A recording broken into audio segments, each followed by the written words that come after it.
from the Seatown Services Studios. This is the mighty 99.9 KISW and KISW HD1 Seattle. Yeah! Always live on the free Odyssey app. Here's the question of the day. Text the men's room at 206-803-ROCK. A question in hindsight, doing blank, yeah, probably not the best idea. 206-803-ROCK, you are listening to the men's room.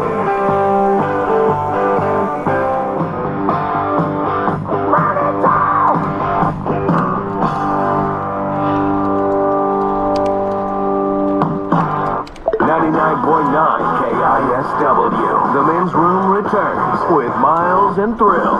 Terrence Daly on the way. We're going to sin spin 10 songs you didn't know were actually cover songs. That's right after emails on our question. In hindsight, doing blank?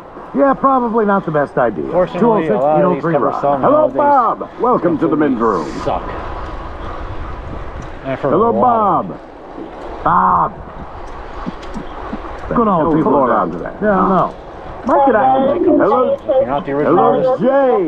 Welcome to the men's room. No, I don't want to listen to it. What's up? Hola. What's that?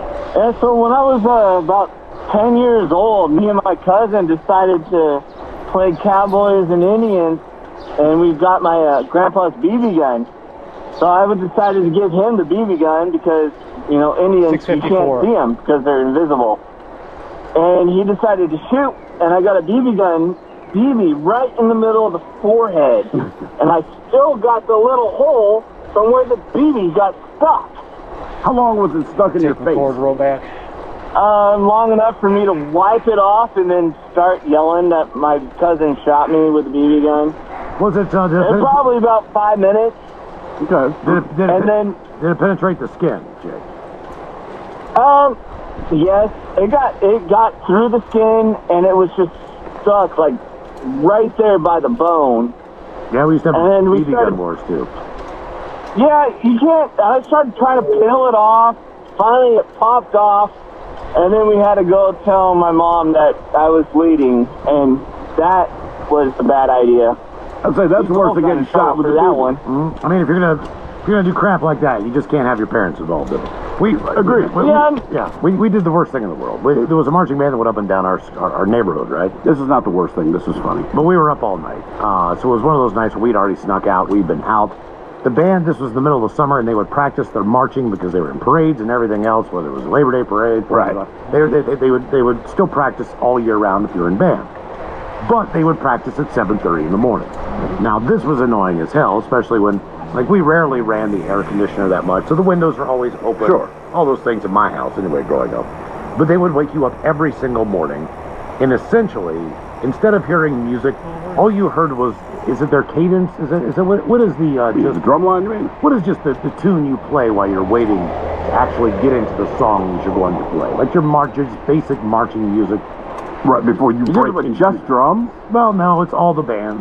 Most of the instruments are being played, but it's kind of more... It's almost like a warm-up song. Just like a cadence? Yeah, cadence. I think that's what it's called, a cadence. But it was the same one. It was just annoying as hell. It was like an alarm clock that you can't shut off. So, two of my buddies, we hid in the bushes with BB guns. Now, these were not pellet guns. These were not crossguns or anything like that. But they were Daisy BB guns. You could see the arc in the BB as it flew through the air. And we decided we were going to shoot them in the legs. So we crossfired, all right? Now, the first person goes down. What instrument were they playing? It was my buddy Craig. He was in the back. We were aiming for him. We hit him in the leg. He was playing tuba, all right? That'd be sousaphone, Miles. Yeah. In the marching band, correct. The big ass one. He goes down. He thought that he had been stung by a bee. Okay. I think one other person got hit in the leg. That was it. We missed on everything else. But we asked him later, like, hey, dude, what happened to your leg? Because there was like a weld on it. He's like, oh, I got stung by a bee marching. We're like, no, you didn't. We told him what happened, man. He's like, man, he wanted to kill us. Oh, yeah. Craig's a big dude.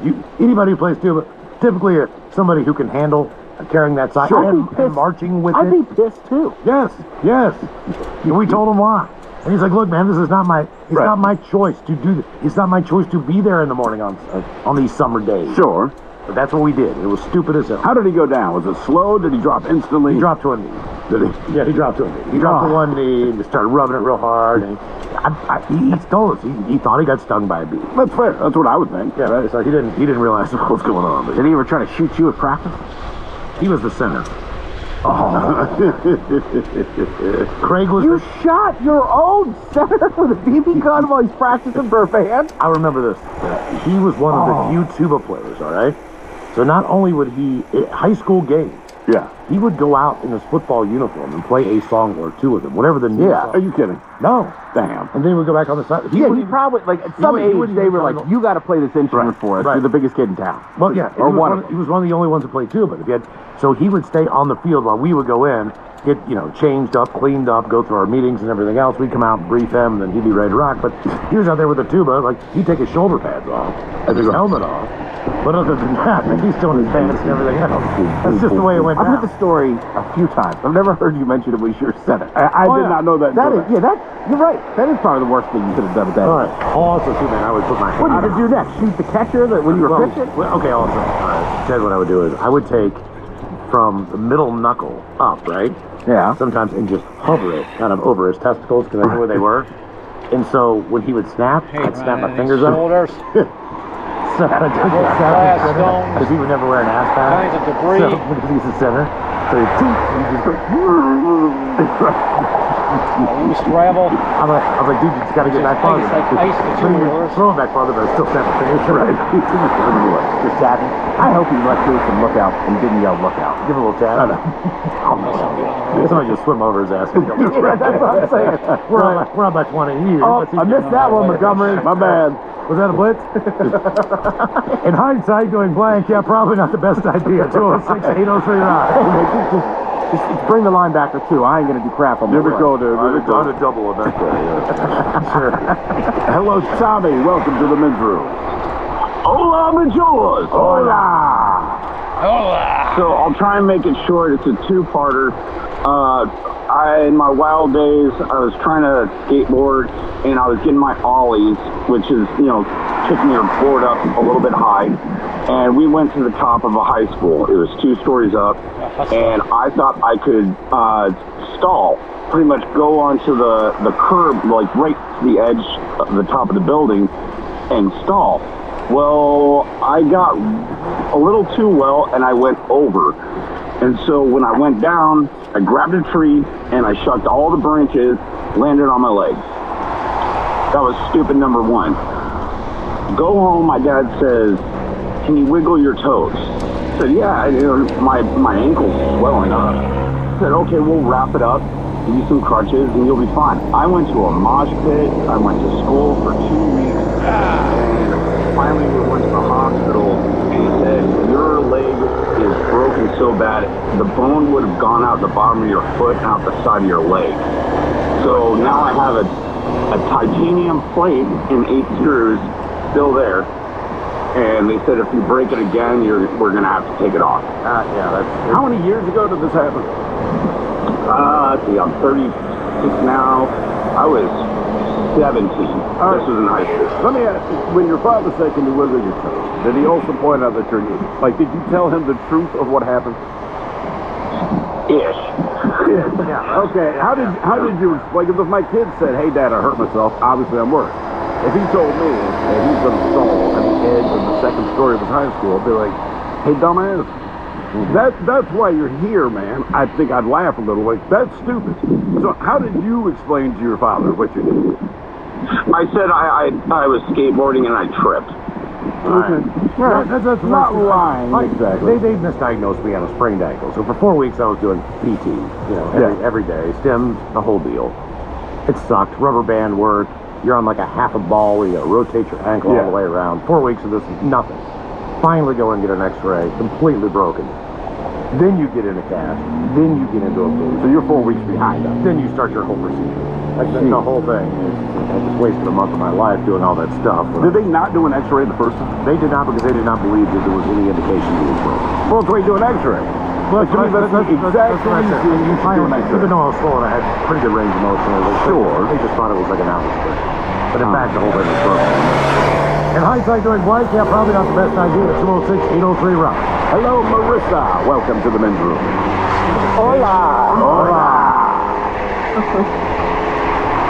So back in high school, I was one of the few people that had a car, and of course was going to parties, smoking, drinking, being stupid, and decided to drive like 8 of my friends home while I was completely loaded. You drove into the home? No, I was driving. I started driving home instead of taking people to drop them off.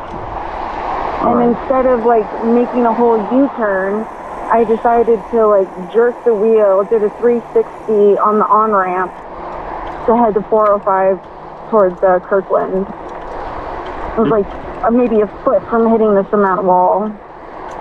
Did you end up getting pulled over? No, I didn't. Well, that was a lucky thing, I guess. I mean, It was under the very lucky. circumstances. Yeah, I don't know how that happened. But you got everyone home safely. I did, somehow. Okay, now let me ask you this. How many times have you driven drunk since then?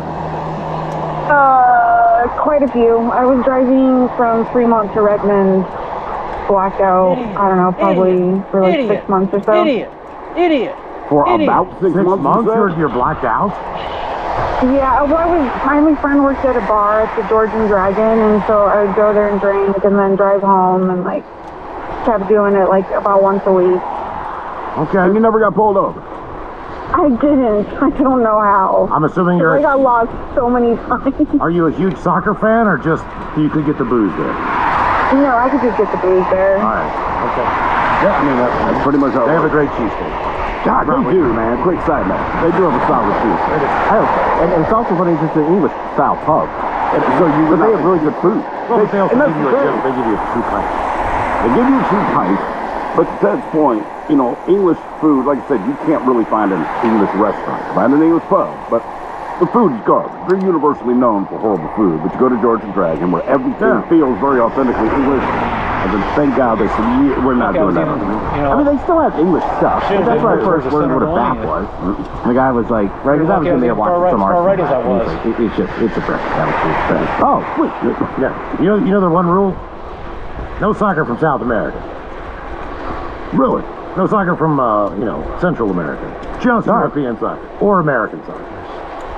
Huh. Did not realize that. I didn't either. So I saw someone come in and ask when the match was coming on to the next day. When they came in to watch it, they're like, we won't put it on for you. Oh, really? I was like, oh, that's pretty cool. In hindsight, doing blank, yeah, probably not the best idea. 206-803-ROCK. I'll be honest. I love that place. I'll go in there and drink. I stopped watching English Premier League in there. It's like, my buddy went there, and I thought we were joking. They did not take it fun. No. They weren't even drinking. Oh, they were just pissed and ready to rumble. And I was like, we didn't find a calmer spot. Yeah, we were ready to fight sober. Like, I can't be here. Yeah. Right. Don't make jokes around the German team.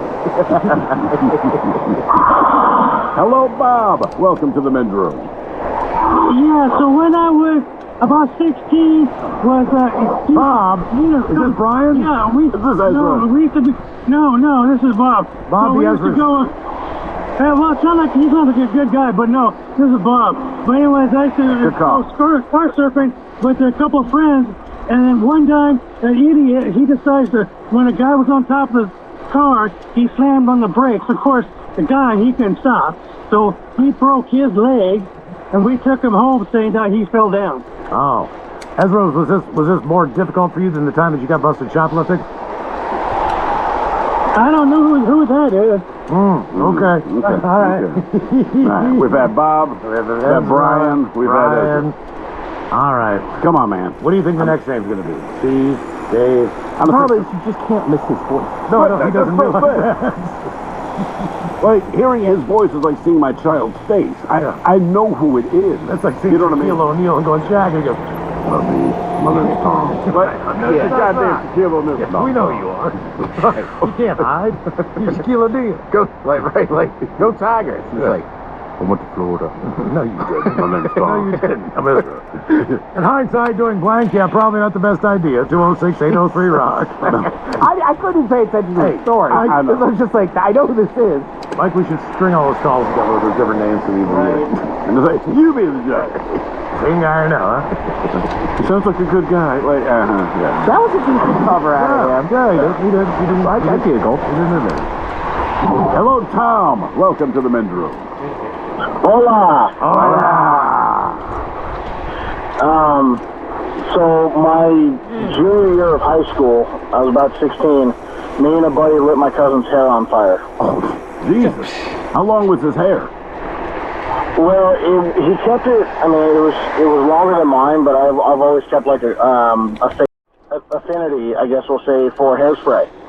And he would always slick it back, and he would put so much hairspray in it, it would harden like a shell.